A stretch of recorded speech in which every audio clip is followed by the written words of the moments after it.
I had about 2 inches of rain last night out here at the bug out location. But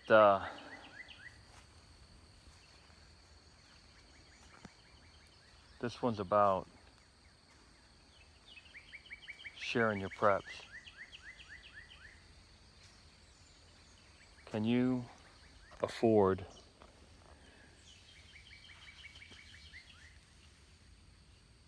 that right there? That might be a raccoon.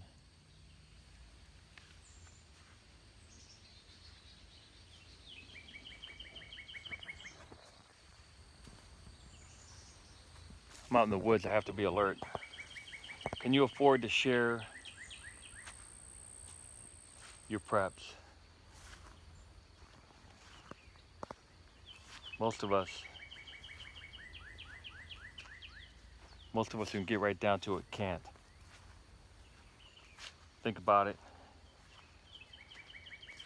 If you have 6 months worth of food stocked away, and I'm on a game trail, so I have to really pay attention to what's happening down here. So if you have, let's say you have 1 month worth of food stacked away for one person. Okay, that comes out to 30 pounds, right? 30 pounds of rice or beans. So 30 pounds, that's a lot. And if you have to take care of 2 people, that's 60 pounds, eating 1 pound a day. So can you really afford to share your food? Look at this.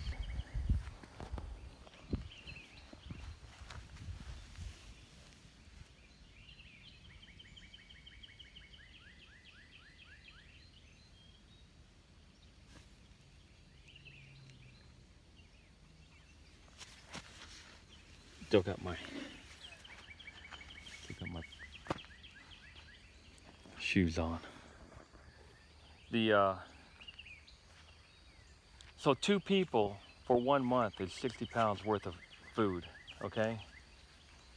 And rice and beans, dry, is 1,500 calories a pound. So 1,500 calories, okay, is what dried rice and beans provides for 1 pound of food. Okay, and you're pretty much getting almost everything. You're pretty much getting a lot of your vitamins from that. But most people can't afford to stock up on preps and food. They just can't. And then on top of that, where are you going to find a room to store all that stuff? So most of us do not have, even a lot of us watching these preparedness channels, we don't have that much food stored away, okay?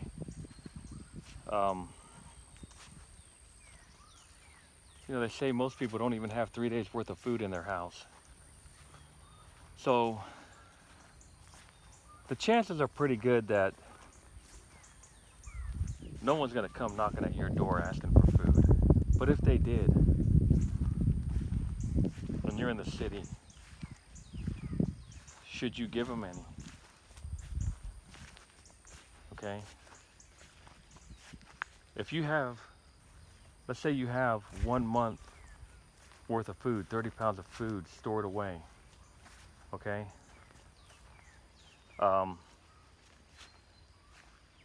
If 4 people come knocking at your door, that's 5 people now that you gotta feed every day. Because once someone comes knocking at your door, they're not gonna go away.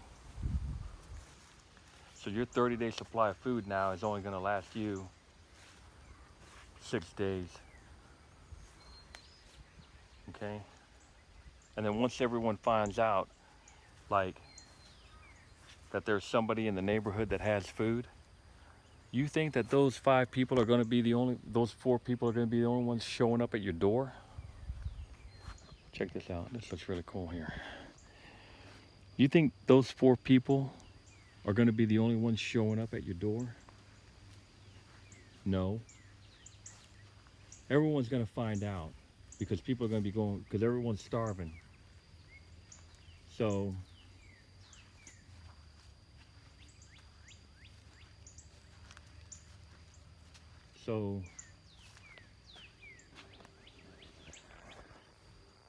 difference between my walk in the woods videos and someone else's is I got to be alert. I just can't walk like I'm in the city and walk down a trail. So what's going to happen is those 4 people are going to turn into 10 or 20 people. Can't see it, but spider, wow. See how it moved the branches? Spider web going straight across. So those 4 people are going to turn into 10 or 20 people. And most people don't have enough food stored away to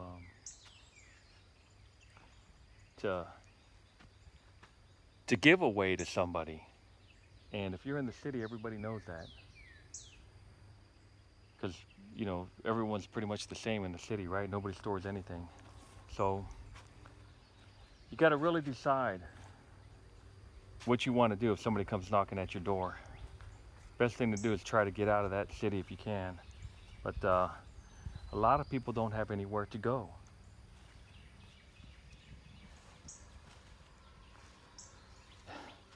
I really got to be alert walking through here. See all these leaves on the ground here? It's not like I just walk and not pay attention.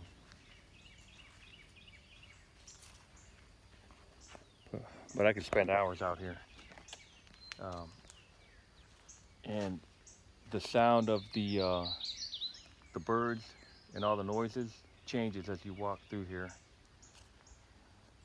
So you got to really think about whether you want to give your food away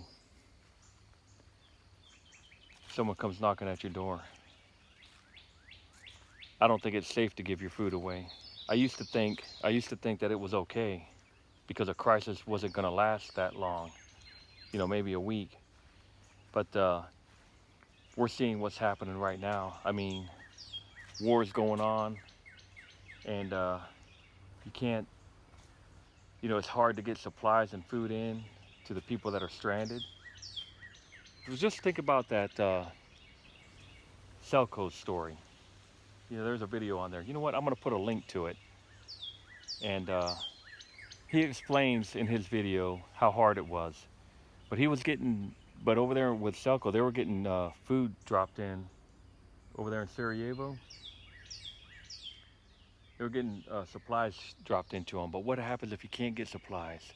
You got to take a chance. Like in his story, he talks about taking a chance going to get the supplies.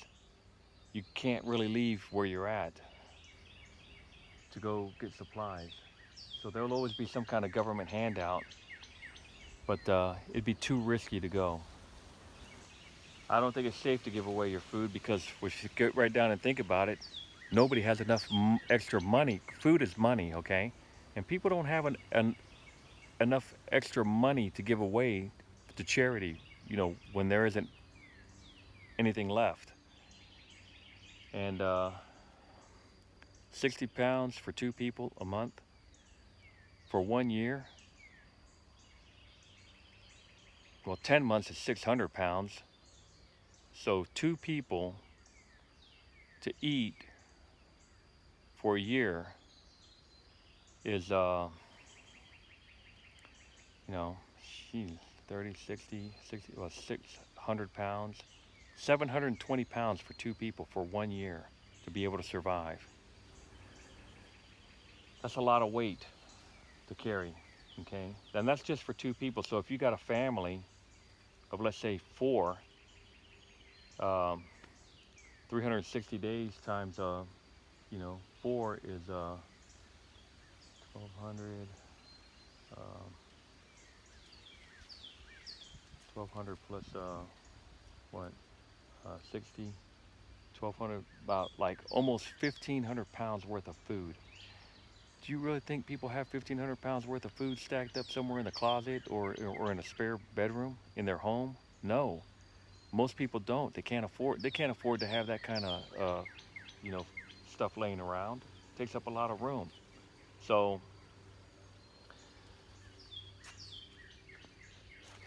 the point is this: if you start giving away your food, the people are going to find out, and your 1 year of food that you have stashed away might only last 2 weeks or a week, depending on how many people show up at your door. So it's something to really think about. I think we're heading for some very hard times, okay? Think about this. A lot of chickens are being destroyed over there in the Northeast, but you can still get a chicken sandwich, okay? Or you can get some nuggets that have chicken in them, you know, at these food chains. What's going to happen if they decide that the next animals that they need to slaughter are beef or hogs? Okay, what are you going to eat? What's happening to our food supply? These are things you got to really consider, okay? I'm starting to get more subscribers. Not planning on it, but I might change the way I do videos. I might even get an upgraded camera and talk about something that's more exciting than growing food, because most of us are not going to be able to grow food, okay? We don't have the skill level, or the people don't have the skill level to grow the food. You might be able to grow a food in a pot, you know, plant in a pot. Yeah, I gotta go down there. But to actually grow enough food to feed yourself and your family for a year, you're seeing what I went through. If you watch my videos, you know what I went through, okay? It's very hard, it's very difficult to grow even enough food to feed a month. How many people out there has actually grown enough food for a year for themselves?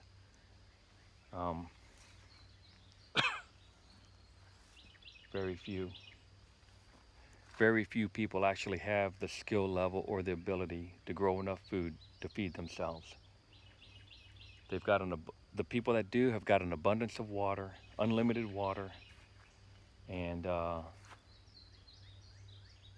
you know, unlimited water basically, and everything just working out just right. So it's going to be very difficult. But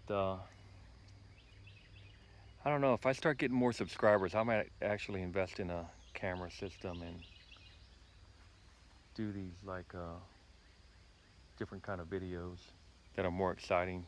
We already know that 95% of us do not have the skill level.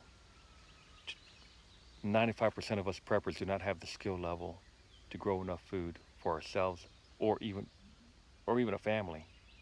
We can't even grow enough food for ourselves. That's a lot of food. I think I could do it, but I'd have to stand guard on my garden 24/7, which you know, it's kind of hard to do. So anyways, think about it. Do you really want to share your food? We are being pushed into a food crisis scenario.